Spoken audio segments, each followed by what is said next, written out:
What's up guys? Meron tayong MacBook Pro dito. Itong MacBook Pro na to, yung battery niya needs to be replaced. Kailangan ng palitan. So, i-turn on muna natin ito and let's check it out. Kung ano yung nangyayari dito.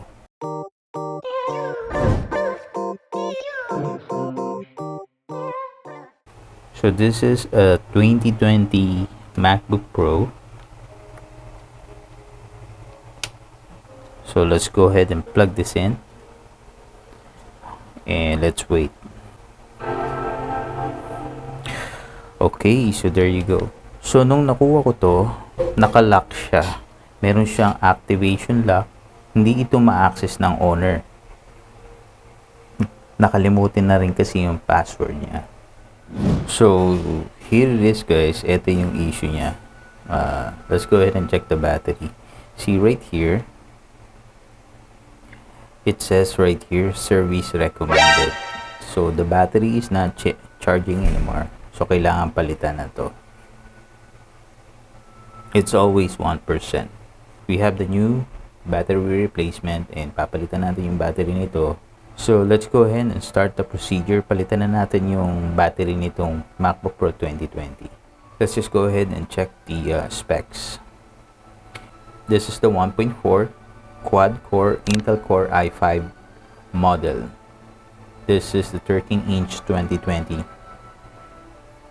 So, let's go ahead and shut this down. Here you go. Natanggal na natin yung tornilyo. So, let's go ahead, remove the bottom cover. First thing I would do is to remove the battery. This is a Torx 5 yung gagamitin natin dito. So, let's remove the battery connector. Then, iangat natin yung connector para hindi siya dumikit. Check muna natin yung bagong battery and i-visualize natin kung paano natin siya gagawin. So, dito sa ilalim na to may mga adhesive yan na tatanggalin natin. So, let's go ahead and remove this connector right here.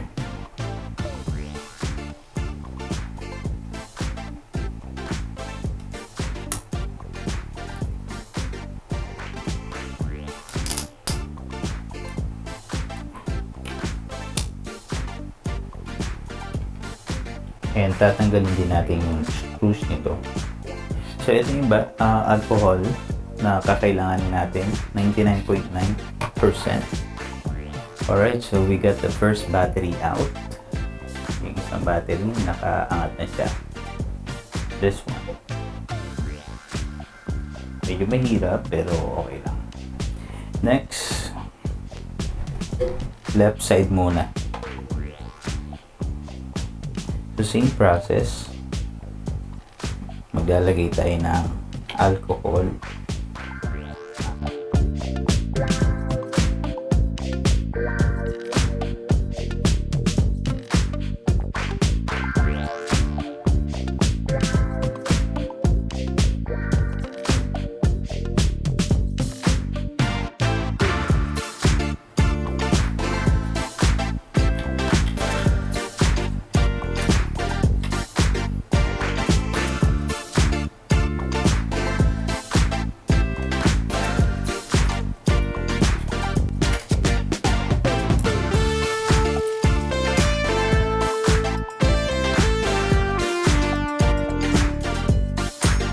Alright, so the final one na tatanggalin natin is the middle battery. So let's go ahead and process this.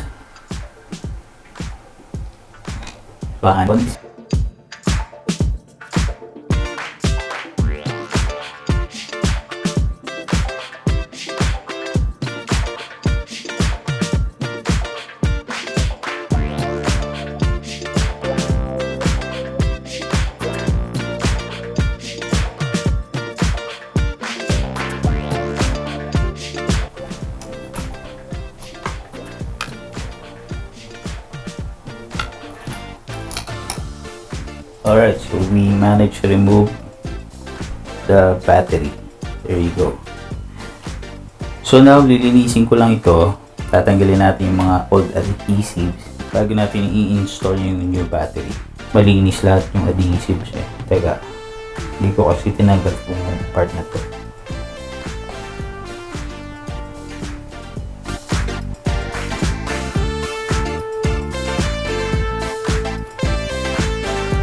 Ayan. So, fully na-remove natin yung old adhesive. Install natin yung battery. Try natin.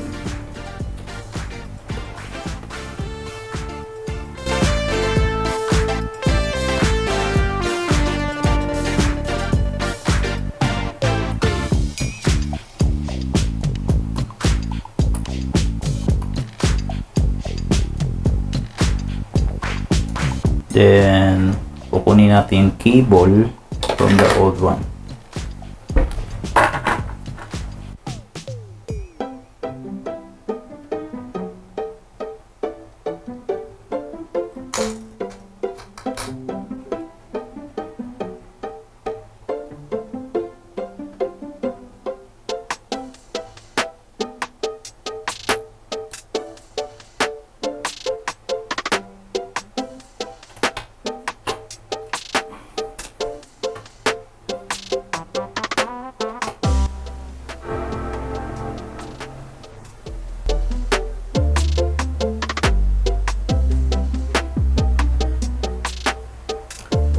Oh, great. So, battery is showing right there. Lagyan muna natin yung password.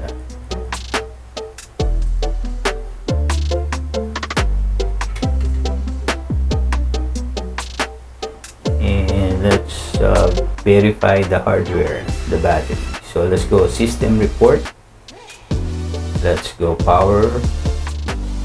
And there you go. It shows up right here. Cycle count 0.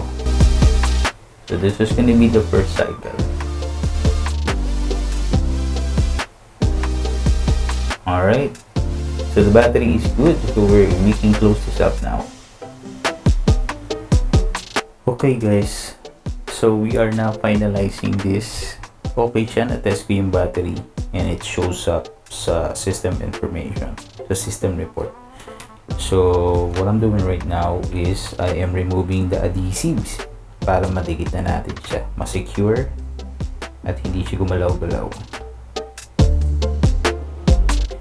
But we're still taking extra precaution kasi this is battery.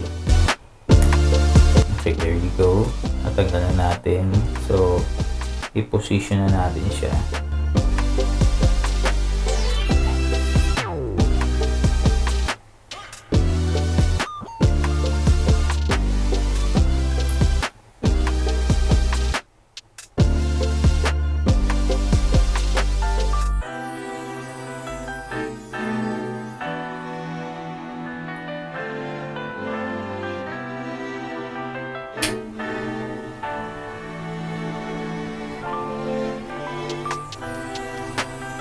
Alright, so new battery in position.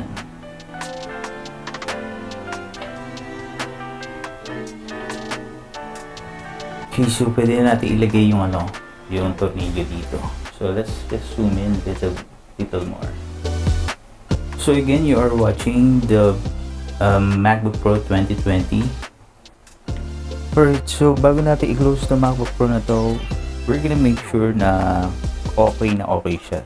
So let's check kung kailangan ng thermal paste reapplication. So we're gonna run bench 7 right now para i-stress test yung yung GPU niya.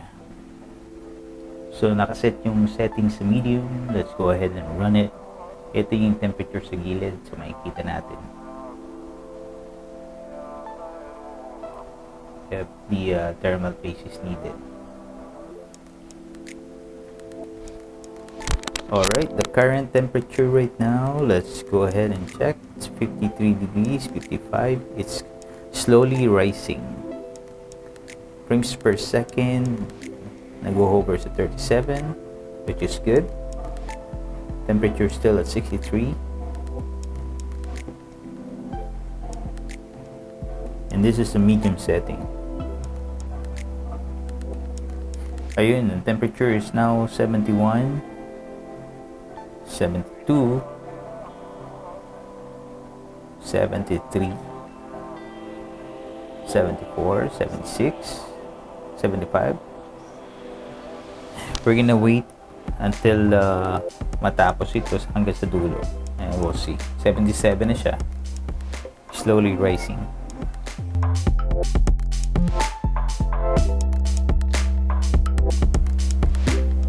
So right now it's 79 pa rin siya, so napako siya sa 79. Let's go ahead and check again. 78, 79, 78. Yung fan niya is halfway, so maganda yung thermal paste to, so hindi ko na siya gagalawin kasi I don't normally touch if okay naman yung thermal paste. So i-enhance na lang natin yung thermal dissipation nitong MacBook Pro by adding thermal pad sa taas ng heatsink ng CPU. So now the fan is all the way up, and stable niya naman sa 82, 84. So we're using the integrated graphics. Wala kasing ano to, dedicated graphics. So this is just the integrated graphics ng CPU. So yeah, I'll say na okay ang thermal paste nito. Hindi ko na siya gagalawin. Usually pag hindi siya maganda, kahit bago yung laptop, mainit pa rin siya. So since maganda yung pagkakalagay, we're not gonna touch it. We're just gonna enhance. So we can still drop down the temperature, siguro mga 5, less than 5, so magiging 60 instead of 72, 65, yun, 66, by adding a thermal pad. So okay, so here you go, naglagay tayo ng 2 pads magkapatong para ma-enhance natin yung thermal dissipation nitong MacBook Pro. So after natin ilagay yung thermal pads on top of the heatsink dun sa CPU, I can see a big difference. Kanina yung temperature ng integrated graphics while we're running this is umaabot siya ng 79, di ba, yung pinaka highest. Ngayon it's only 66, and nireplicate ko siya kanina kasi nandun sa 4,000 yung RPM niya. Sinet ko rin yung RPM nito sa 4,000. Yung temperature natin sa CPU is 72, 74. So mas mababa siya, so that means nakatulong nga yung thermal pad. So that's almost 10 to 12 Celsius degrees drop. Grabe, ang galing. So that's it guys, maraming salamat sa pagsama nyo sa akin. If you like this video, please hit that like button, and don't forget to subscribe to my channel and make sure the notification bell is on. Ito po si Altron DYC, magkita-kita po tayo sa next naming video. Peace!